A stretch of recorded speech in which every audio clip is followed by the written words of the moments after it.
Anyone to defend me. I know just how you feel. It's the most natural reaction in the world. I would want my daughter to feel the same. She's just about your age. But Diane, a girl of 20, has her whole life ahead of her. You must not permit your grief, understandable as it may be. But I did.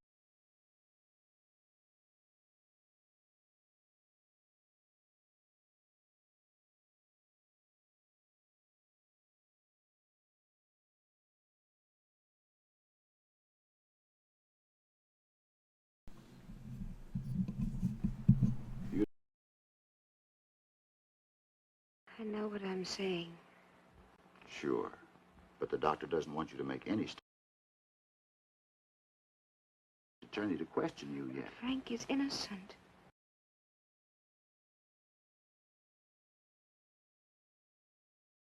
Now, I want you to listen, Diane, very carefully.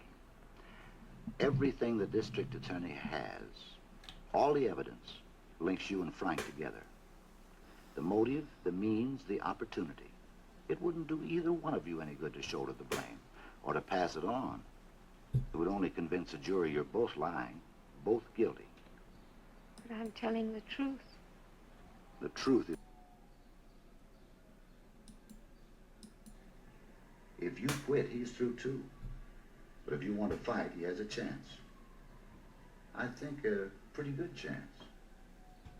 I don't have to cooperate, Mr. Barrett. I already have my own attorney.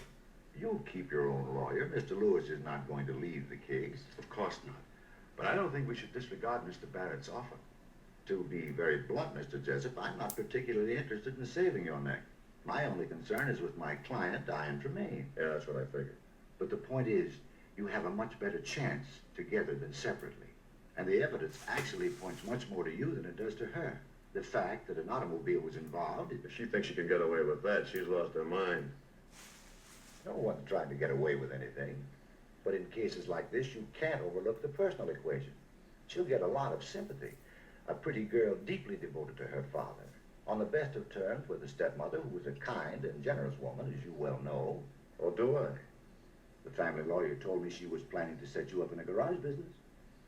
That's not what Diane said. Somebody's lying. Probably a misunderstanding, but it's not important. What I want to know is whether you're willing to follow our strategy. Frank, you ought to bear in mind Mr. Barrett's record. He's never lost a case yet. Let's not say never. Suppose you tell us what you have in mind, Mr. Barrett. Your client and mine are getting married. Well, what? Just a moment. I don't quite follow you on this marriage idea. It's very simple. All the world loves a lover. Juries are no exception. No, Mr. Barrett, nothing doing.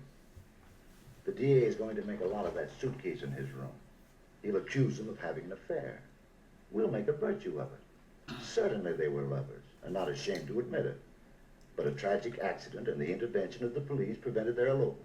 But even prison bars cannot change their love or halt the marriage. But wouldn't it